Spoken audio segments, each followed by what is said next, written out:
Sa padayong na sinating kainit sa panahon dala sa El Nino, simbahang Katoliko manalangin nga unta muulan.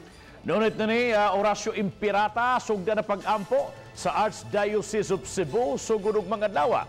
Kini base sa gipagawas nga circular ni Archbishop Jose Palma. Anang report ni Alan Domingo.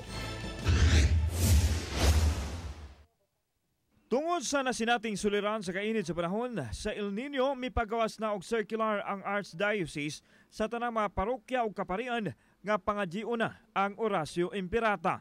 Sa circular number 1016 ni Archbishop Jose Palma, napatik ang Horacio Impirata mga pag-ampo nga nangamuyo sa langit ng Amahan nga tugutan na makabundak pagbalik ang uwan aron matubigan na ang mga pananom ug mabalik na ang igong supply sa tubig mainom.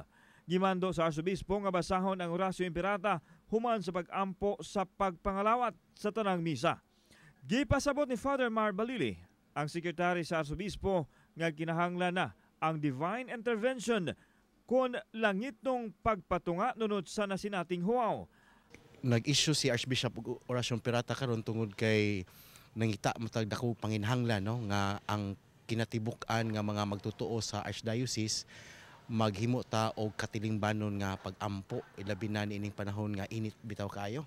Ang circular gipadala na sa tanang mga parokya ug simbahan diin gigamit nga pag-ampo ang nahaunang gipagawas sa Catholic Bishops' Conference of the Philippines.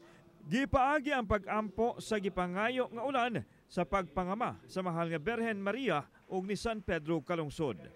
Kailangan yutag pangama o grasya gikan sa Ginoo nining panahon sa uwaw. Alan Domingo, Balitang Bisdak.